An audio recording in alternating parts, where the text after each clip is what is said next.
Alhamdulillah, salatu wassalam ala rasulillah, la hawla wa la quwwata illa billah. Ada pertanyaan? Silakan.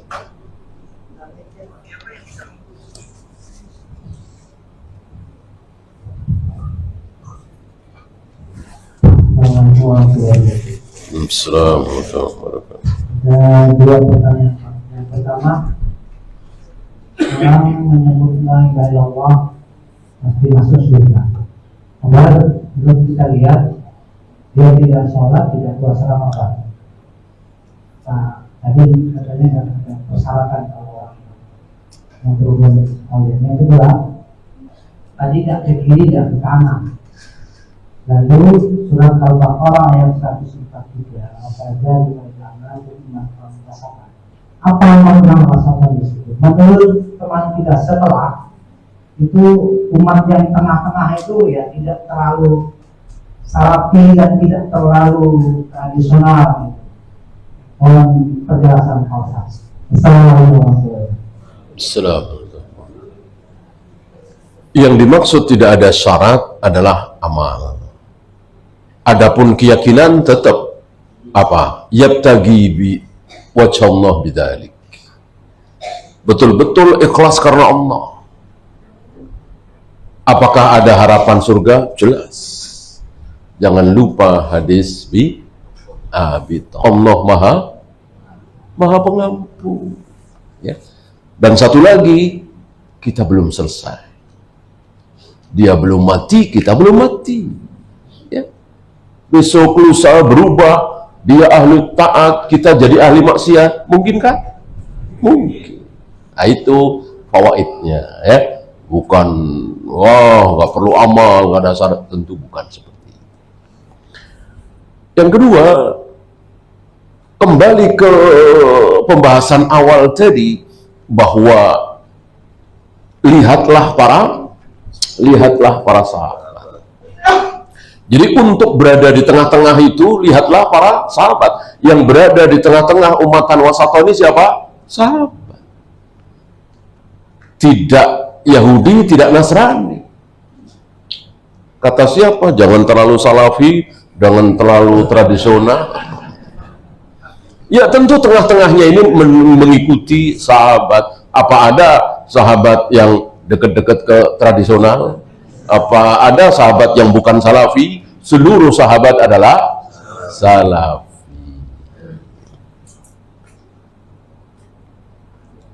Jika kita difitnah, bolehkah kita mendoakan yang jelek-jelek? Bolehkah? Bolehkah? Boleh.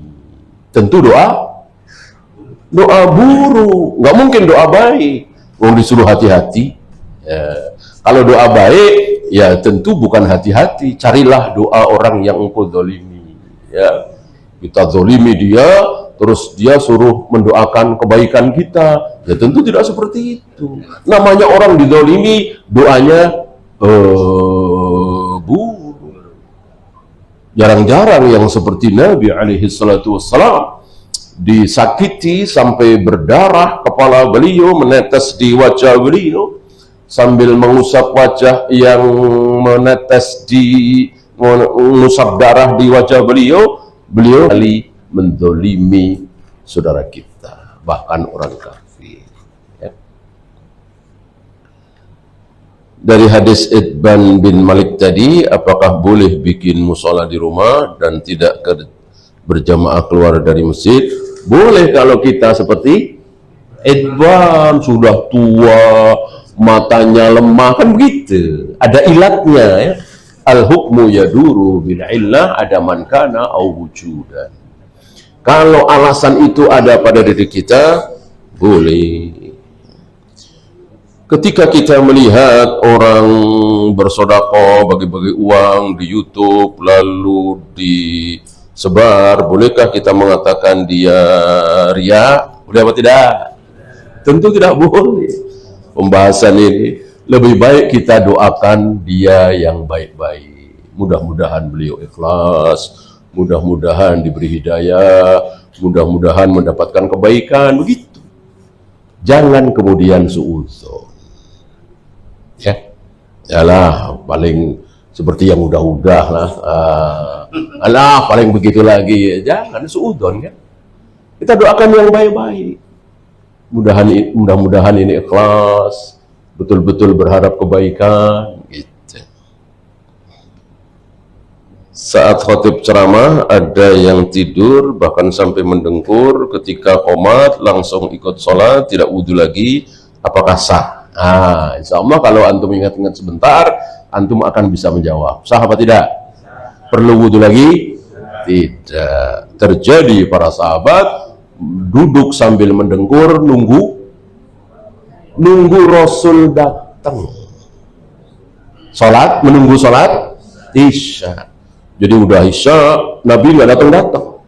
Para sahabat menunggu dengan sabarnya. Ya, ini luar biasa para sahabat. Nggak ada satupun sahabat yang sulit. Ya, dan antum aja dah, paling ketiduran Rasulullah. Nggak ada. Kalau kita begitu barangkali ya. Kalau kita barang, udahlah. Udah setengah jam nih. Nah, nggak ada. Mendengkurnya itu, tidurnya itu sambil duduk. Adapun berbaring, berlaku sabda Nabi. Yang mengikat dubur adalah, Nabi mengatakan yang bisa mengikat dubur adalah mata. Yang bisa mengikat dubur adalah mata. Artinya seseorang yang mungkin mau kentut tapi mata melek, ya bisa ditahan.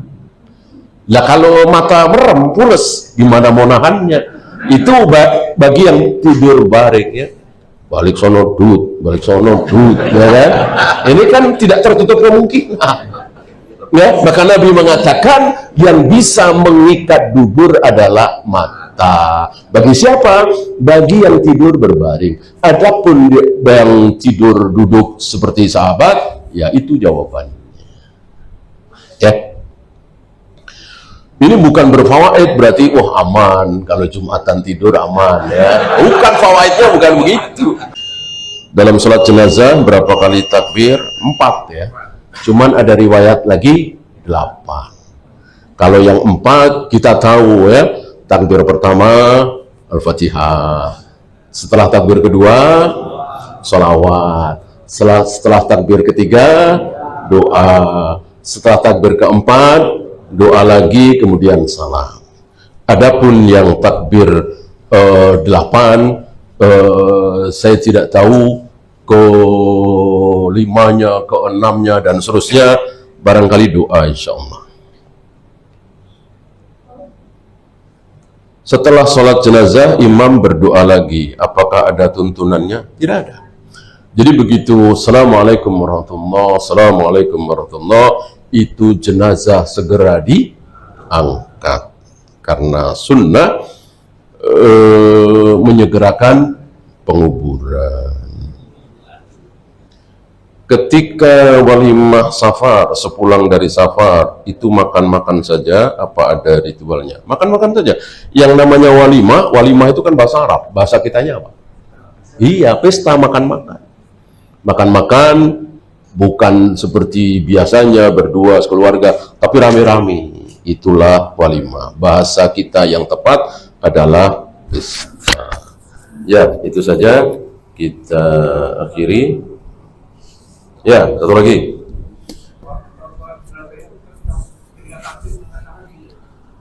Takbir pertama jelas takbiratul ihram kan. Nah, takbir kedua, ketiga, keempat tidak ada dalil. Ya, kita nunggu dalil lah. Barangkali nanti akan ada ustadz atau siapapun yang nih dalilnya, nah, kita laksanakan. Selagi belum ada, kita nunggu dalil. Adapun takbir pertama jelas, takbiratul ihram adalah dengan mengangkat kedua tangan. Kan dikatakan dalam sholat mayat itu Rasulullah takbir 4 kali, bukan angkat tangan 4 kali, tapi takbir 4 kali. Oh iya, butuh dalil sama. Ya, kita tunggu sebelum ada dalil. Ya, beramal itu setelah datang ilmu. Wallahu a'lam. Habis ya? Kita akhiri. Subhanakallahumma bihamdika asyhadu an la ilaha illa anta astaghfiruka wa atubu ilaik. Assalamualaikum warahmatullahi